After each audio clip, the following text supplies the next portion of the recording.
And now it's 3 o'clock. This is the BBC Light program and the British Forces Network in Germany. Ladies and gentlemen, Life with the Lyons.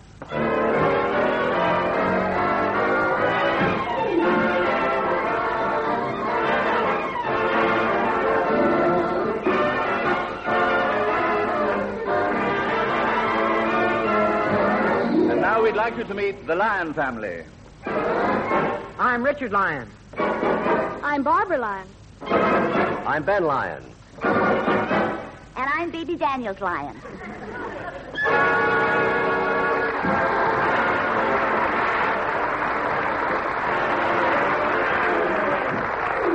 And here they are in 13 for dinner.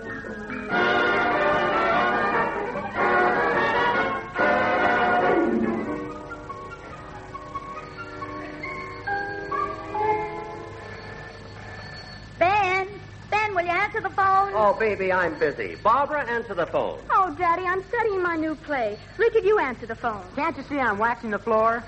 Ben, will you answer that phone? Oh, all right. Hey, Daddy, have you seen my tin of floor wax? No, I haven't. Oh! You found it. Gee, thanks, Dad. Ben, what are you doing lying on your back? Oh, just taking a little rest here. Well, stop being so lazy and answer the phone. Okay. Hello? Hello, yes? Well, who do you want? Well, who are you?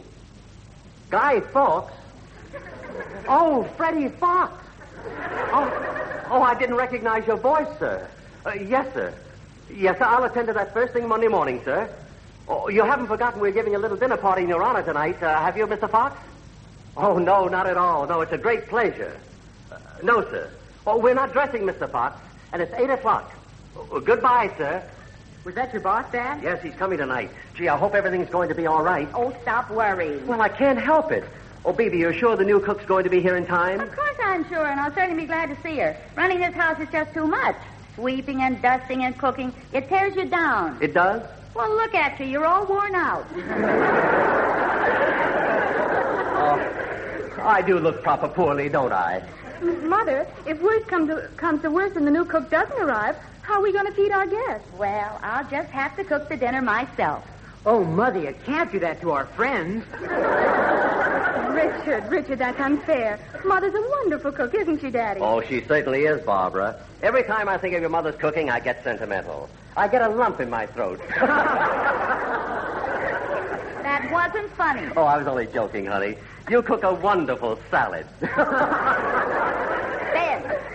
Oh, now, come on, dear. Let's get the guest problem straightened out. Who all's coming? Well, there's Harold. Harold? Oh, Daddy, I hope you haven't forgotten that Harold is coming to meet you this afternoon. I especially wanted you to meet him before the dinner party. Well, who's Harold? He's my boyfriend, that's all. That's who's Harold. Well, I thought John something or other was your boyfriend. That was ages ago. That was last week. Oh, Daddy, don't be so old-fashioned. Look who's talking. Sweet 18 and she acts like an old lady of 21. No wonder you can't hold your man. Is that so? Well, I'll have you know that Harold Fullerdyke said, of all the bombshells he had ever met, I was the bombiest. That I can believe. Listen, you little whippersnapper. Stop fighting, you two, and let's get on with the guest list. Let's see now. There's the Bensons. Don't forget my friend Henry. Not that droopy-eyed drip. I'll grow up. You and your boyfriend's making... Now, quiet, you two, quiet. Now, I'm going to sit down and figure this all out, and I don't want to squeak out of anybody. Ben, you sat on the cat. Poor Skippy. Oh, I'm sorry, Skippy. Ouch! He bit me. Well, it serves you right. How many times have I told you that's the cat's chair? Oh, darn the cat. Ben, how can you talk like that about your own flesh and fur? What a house. What a house. I suppose I have to drink a saucer of milk and grow whiskers before I can sit in the best chair. Listen, when you can catch as many mice as Skippy, you can have the chair. Thanks, dear. I'll remember that. Now, come on. Let's get on with the guest list. Okay. Now, there's the four of us. My boyfriend, Harold. And my friend Henry. That's 6. Florrie and George Wainwright, Mr. and Mrs. Fisher. That's 10. And Mr. and Mrs. Benson. That's 12. Yes. Just right. Now, Bebe, what are we going to have for dinner? Food. We're working again. That's right. I forgot all about that. Well, kids, you can run along now. Your mother and I will take care of everything else. Okay, Pop. Bebe, how are we going to seat everyone? Well, you'll be at the head of the table where you could carve. And next to you will be Mrs. Benson because her position used to be slipped in a girls' cricket team. Oh, that's why you're putting her next to me? Well, then, you know what always happens when you carve. Yeah, I see. She'll catch it as it comes off the knife. That's right. Well, who are you going to put next to Mrs. Benson? Well, I was going to put Mr. Fisher there, but that would put him right across from Mr. Benson, and Mr. Benson hates Mr. Fisher. Why? Well, when Mrs. Benson was a girl, she used to go round with Mr. Fisher. Well, what's Benson sore about? She didn't marry Fisher. That's what he's sore about.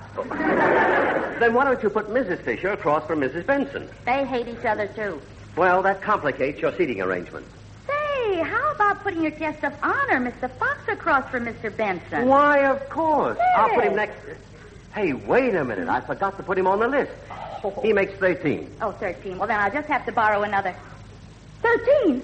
Why, we can't have 13 for dinner. It's unlucky. Oh, that's just a silly superstition. Oh, is that so? How about your grandmother's cook? When she cooked for 13 people, remember what happened to her? Oh, but, baby, it was a mere coincidence that she died 65 years later. Oh, yeah? Yeah, now look, honey. 13 really isn't unlucky.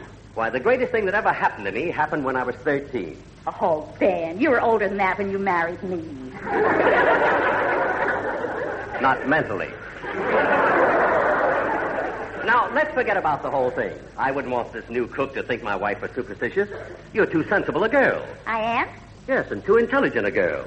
And too beautiful a girl? Well, right now, I'm more interested in your brains. Getting old, huh? No. Now, I want to make you a proposal. I guess I misjudged you.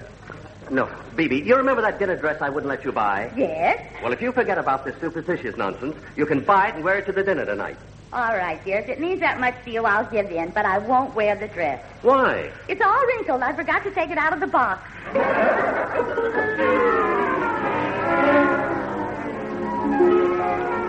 Daddy, Yes, Barbara? Richard phoned a few minutes ago to say the new cook was at the station and he's bringing her home. Oh, that's fine. I'm glad he phoned first. Yeah, and he reversed the charges. The penny pincher. Did I hear somebody say that the new cook was here? Yes, Mom, she's on her way. Oh, dear, and I forgot to buy her any flowers. Don't be silly.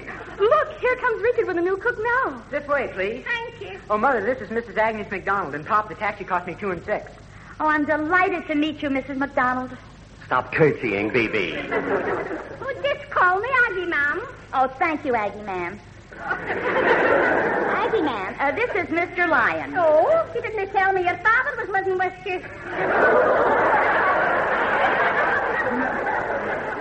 See here, my good woman. I'm her wife. I mean, I'm her husband. Now, regarding references... Oh, that's quite all right. Quite all right. Mrs. Lyons sent me yours, and I'm well satisfied. Oh, you are you? Aye. I see you're a film chief. You know, I used to be real fond of the pictures, but I haven't seen a film since that time, 20 years ago, when I saw the most terrible picture. Oh, you mean it was so bad it put you off films for the rest of your life? Aye, it did. It was some film called The Hell's Angus. That was Daddy's film. Not so loud, Barbara. She may leave. Mother, I didn't know Daddy was in that picture. Well, I didn't want to tell you, Richard, until you were a little older. Oh, and I knew the Mr. Lyon I used to hear in the wireless all the time. Yeah, that's right. Oh, fancy. I always liked you in the wireless. You were always real jolly, Mr. Lyon. You have a style all your own, Mr. Lyon. Oh, thank you. Just do spectate, it'll maybe come back. Thanks. Oh, how many will there be for dinner tonight, Mrs. Lyon? 13. 13? Yes, 13. 13? Monotonous, isn't it? Well, I wish you luck in the kitchen. You mean you won't cook the dinner? That I will not, sir. Sooner than cook for 13, I would rather listen to Loch Lomond sung by Izzy Vaughan.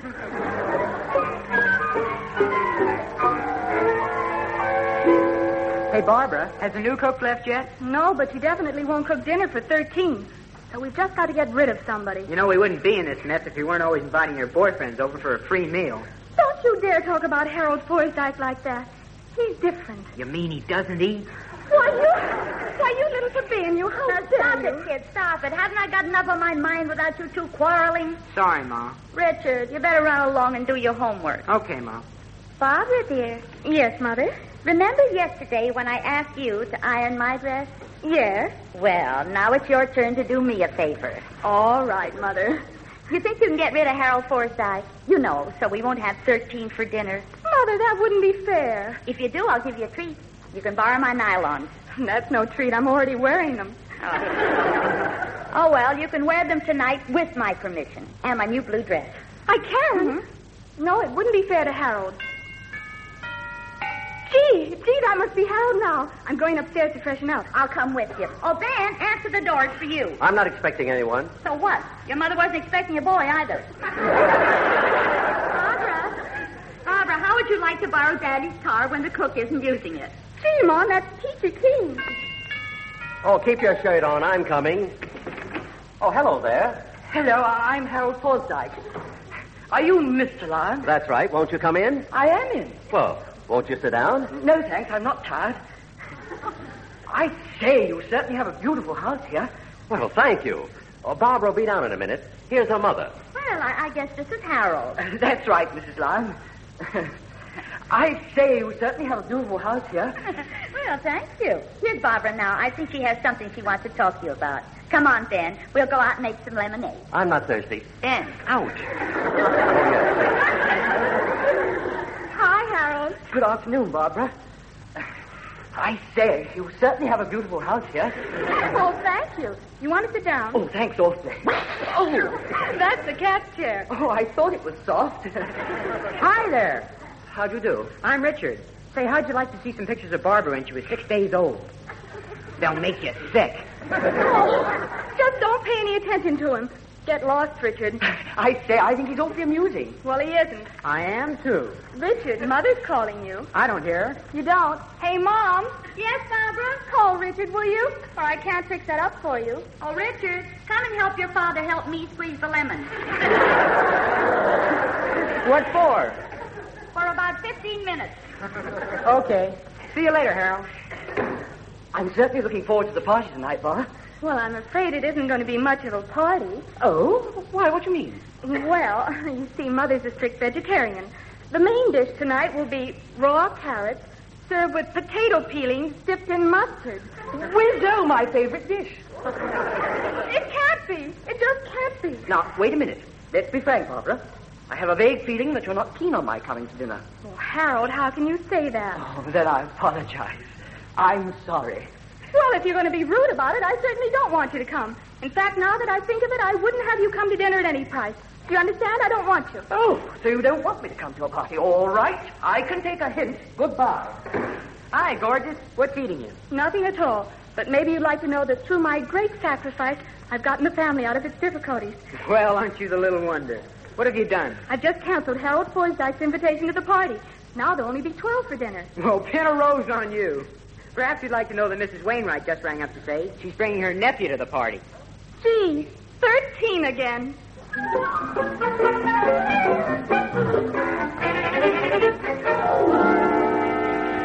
Well, it was sweet of you to try and help us out, Barbara, but from now on, you'd better leave it to someone of super intelligence. I'll handle it. What about your friends next door, Florrie and George Wainwright? He's not too keen on dinner parties. I know, but Florrie is, and he won't let her go any place without him. He's terribly jealous. Say, I think I'll go next door and see George. See you later, honey.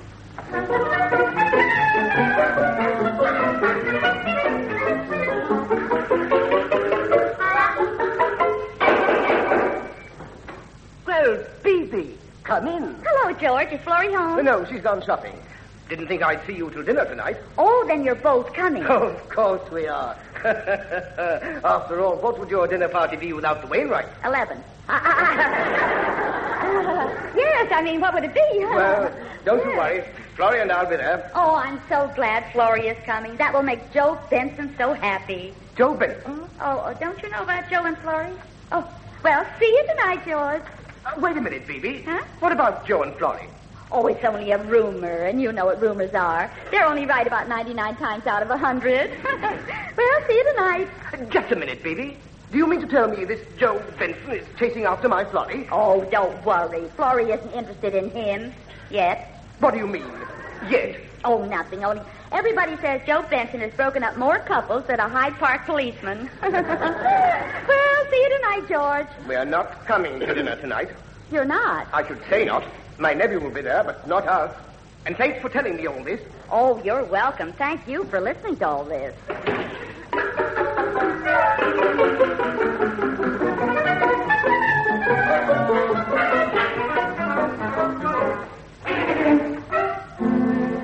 Oh, Richard, I've fixed everything. Go tell the cook there'll only be 11 for dinner. Okay, Ma. Gee, that's swell. Where's your father? Oh, he's just gone around the corner to Charlie's garage.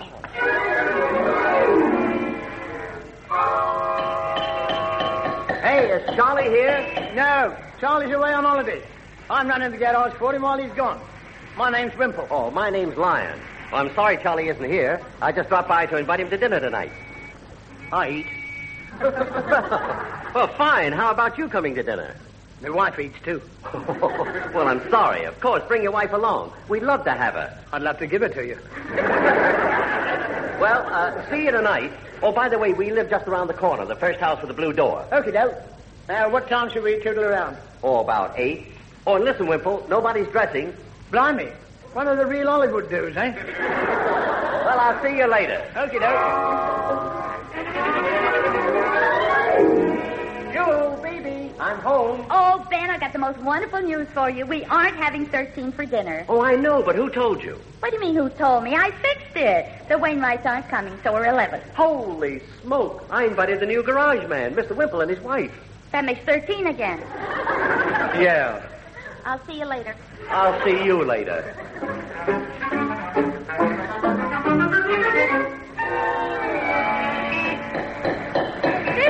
Is this Charlie's garage? That's right, lady. Is Mr. Wimple here? I'm Wimple. Can I do something for you? Yes, you can. Well, where's your car? Right outside. Want your body polished? Sir, I'm a married woman. I was talking about your car. Oh, no thanks. I'm Mrs. Lyons. Oh, yes. Your old man's invited me and my missus to dinner tonight. Oh, dear, I knew he'd get out. Eh? It's the full moon that does it. The full moon? Yes, indeed. Every time there's a full moon, he goes around inviting everybody to dinner. Here, half a mo. You mean your old man's got a slate loose? A slate? His whole roof is wobbly. Then we better not come to dinner. Oh, that's all right. I'll give him his rubber knife and fork. Rubber knife and fork? Yeah, you can eat in the attic. He's harmless if you humor him. Humor him? If he bites you, just pretend you're a biscuit. A biscuit? That's right. Chocolate coated. Well, it was nice meeting you, and I assure you my husband is looking forward to having you for dinner. Having me? I think we'll skip the dinner. You mean, maybe you aren't coming? No maybe about it, lady. We definitely aren't coming. Ben! Hey, Ben, I'm back. Quiet, honey, quiet. I'm on the phone to George Wainwright. Oh, yes, George? Yes, I give you my word about it. Bibi made the whole thing up just because she didn't want 13 for dinner. Ben! Quiet, Bibi, quiet. Oh, yes, of course, you're right, George. Yeah, Bibi certainly is a case. Yeah, sometimes I wonder myself. Guess it's because I want a roof over my head. Well, I'm certainly glad we straightened everything out. See you in floor 8-8, huh? Goodbye, George. Well, honey, our worries are over. I just persuaded George and Flory to come. You can tell the cook there'll be 15 for dinner. You tell the cook. I just persuaded the Wimples not to come. There'll be 13. Look, baby, I took you for better or for worse, but this is ridiculous. Oh, don't get so upset. I'll go out again and see what I can do. Oh, no, you don't. You're staying right here. From now on, I'm handling this, and I'm going to start with Mr. Wimple.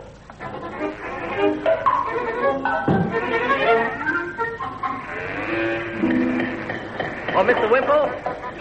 Oh, hello. Glad to see you again. How's everything with the full moon? Listen, Mr. Wimple, I understand my wife was just here, and I want you to know I'm running things at my house, and you are coming to dinner tonight. Oh, yes. Yes, that's right. That's right. I'll be there. We'll eat with rubber knives and forks. Rubber knives and forks? Yeah, shall I bring the wife, or would you rather have Cleopatra? Cleopatra? It's all right. Keep your hair on. It's just a bit of skirt. If you don't like her, I'll bring Salome. Wimple, aren't you a little bit nuts? Yes, rather. But you're fine. Maybe you'd better not come to dinner. I can't come anyway. I'm due to turn into a biscuit in half an hour.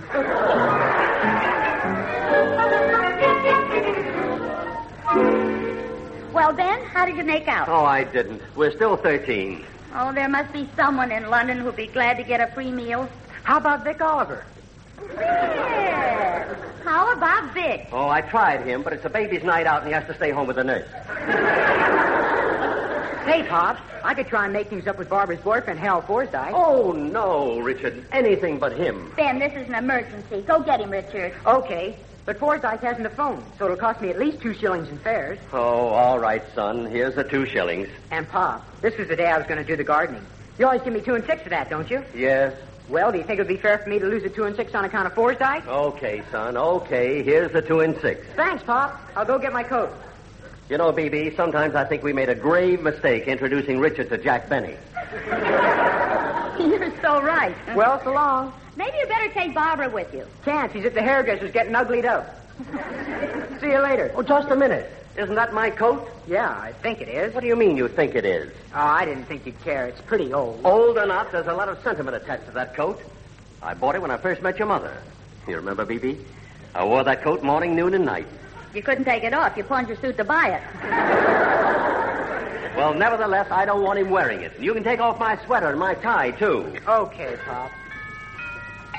Ben, the door. Oh, I can figure that out myself. Oh, I must fix that on my day off. Oh, shut up. I'm coming. Harold Forsdyke. Well, Harold, am I glad to see you? I'm sorry to intrude, Mr. Lon, but I left my hat here today. Intrude? Oh, why, Harold, my boy, how could you possibly intrude? Beebe, look who's here. Harold Forsdyke. Oh, Harold, this is a lovely surprise. Oh, Richard, Harold's here. Oh, sit down, Harold. Oh, don't shove him, Beebe. Oh, Harold, would you like a cup of coffee? Oh, I'd love one. Maybe you'd rather have tea. No, thanks. A glass of milk? No. Hot chocolate? No. Tomato juice, lemonade, ginger ale? No. I'm sorry you won't have anything. Mrs. Lon, how about a cup of coffee? Oh, thanks. I'd love one. Beebe, let me handle this. Look, Harold, Barbara tells us you aren't coming to dinner tonight, but we just won't take no for an answer. I'm sorry, Mr. Lon, but I just can't come. After all, a man has his pride, you know, and Barbara made it quite clear that she didn't want me. Oh, but she does. We all want you. We've been counting on you. Harold, all day long we've been counting. Oh, I didn't know you felt that way about me. Oh, but we do. We do. Oh, are you comfortable, Harold? Quite. Ben, get Harold something to rest his feet on. Yes, rest them on me, Harold. Oh, don't, please. I'm very comfortable. Barbara, we didn't expect you back so soon. Look who's here. Harold Forsythe. Hello, Barbara. Harold, what are you doing here? I came back for my hat. Well, you've got it. What's keeping you? Oh, Barbara, you don't know what you're saying. Oh, yes, she does. Good night, all. Harold, please don't go. Mr. Lyon, put me down. Oh, all right. Well, I certainly fixed that up. Barbara, you're getting more like your mother every day. Gee, thanks, Dad. See you later. Well, I guess Harold was our last hope. Yes. What time is it? Oh, 4 o'clock. That's the doorbell. Oh, so it is. I'm so mixed up. Oh, hello, Florrie. Hello, Ben. Hello, Baby. Oh, I've got some awful news. Not 10 minutes after George told Ben we'd come to dinner, he slipped and fell downstairs. Oh, how wonderful. I mean, how awful. And then he got right up and said, Florrie, I'm okay. Oh, how awful. What? I mean, how wonderful. And then I looked at his ankle, and it was all swollen. It was? Yes. So I called the doctor, and he came over and fixed it all up. He did? Yes. And George felt so good, he wanted to come along in a wheelchair, but the doctor wouldn't let him. Good for the doctor. What? I mean, the doctor was quite right. Oh, well, it's very decent of you to take it this way. I'll be over at 8 with my nephew. Goodbye. Goodbye, Florrie. Oh, Ben, did you hear that? We're down to 12. Isn't it wonderful? Oh, now, who in the world could that be? Hello, Mr. Lyon. Oh, Harold Forsdyke. What do you want? I've changed my mind. I'm coming to dinner. See you later. I've had enough. Be Phoebe, let's call the whole dinner off. Oh, you can't. It's your boss. You know how touchy he is. Yeah, my contract comes up again next week. Ben, I know how we can solve the whole thing. How? You can eat under the table. Don't be silly. That's the most ridiculous thing I ever heard of. What's so ridiculous about it? That's where you always end up New Year's Eve. Well, that's different. I always have friends under there then. No, Bibi. There's only one way out. I'll go down to the coffee stall and have my dinner. You'll do nothing of the sort. I wouldn't let you do a thing like that. You know you always get indigestion when you eat out. No, sir, not on your life. No? Definitely no. Stop at the chemist on your way and get some bicarb. I'll do that. I'll take it. Hello? Yes? What? You can't come to dinner? Oh, that's wonderful. Marvelous. Oh, you don't know how happy this will make Ben. Goodbye. Well, who canceled? Your boss. Oh, no!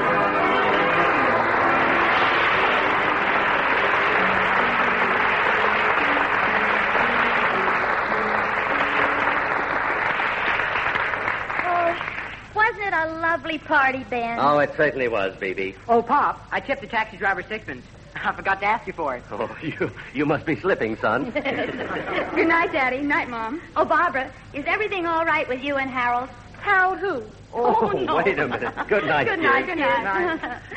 Say, Ben, isn't Aggie a wonderful cook? Yeah, I'll say she is. We want her to stay, don't we? Oh, you bet we do. So let's make her real comfortable. Okay. Do you think a person could get a good night's sleep on the couch in the living room? Certainly. Good. Then I'll give Aggie your room. Oh, baby.